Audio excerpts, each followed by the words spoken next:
Welcome back. This is Ed Pluchar with the Pluchar Group at Real People Realty. And we have just about the last step. It really is the last step of the home buying process, which is your final walkthrough and the closing itself.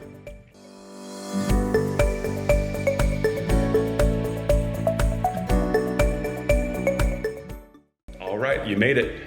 You got through underwriting. They issued the clear to close, and they've scheduled a closing date. Now it's time to finish the whole deal. So what'll happen now is you'll get with your realtor and schedule a final walkthrough.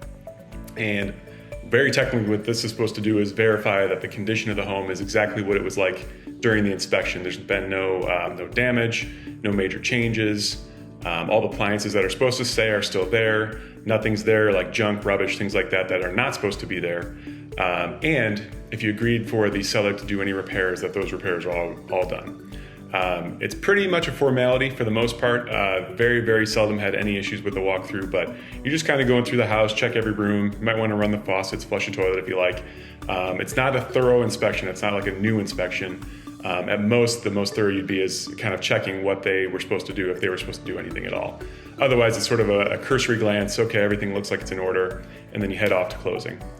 If there were to be any significant issues, tons of garbage. This has happened a few times. Tons of garbage in the house. The seller was supposed to clear out. They didn't. The biggest damage I've seen was a broken door. The back sliding glass door, the outer pane was broken, just smashed on the patio. So things like that, you'll bring, in Illinois at least, you'll bring to your attorney and say, hey, look, there's a little bit of damage here. We need that corrected somehow.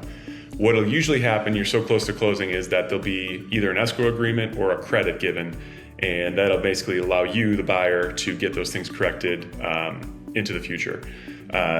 It can be handled many different ways, though, so that's really up to your attorney and the specifics of the incident. But if you did have any questions about that, let me know. That's kind of the downside, though. Most of the time, nothing happens and everything looks fine. Go to closing. As they like to joke about, you sign your life away, or at least the next 30 years of it. But what's happening there, again, in Illinois, is that the attorney's walking you through all the bank paperwork. So this is what you're obliging yourself to the bank in terms of paying back that loan. And that's ultimately what it comes down to, is like you're just agreeing over and over and over again, I'm going to pay this loan, I'm going to pay this loan. And then at the very end, there's a little bit of legal documentation that says, here's the deed, your name's on it, and it belongs to you now. Here's the survey, and a few other things that just kind of assure you that your ownership of the property is complete and uncontested. Anyway, that's it. Then you'll be handed the keys if you haven't already, and that's yours. There's nothing else to do. No one else is going to be walking you through the house. You get to walk through the next time, and it's entirely your property, your home, and you get to do with it as you like.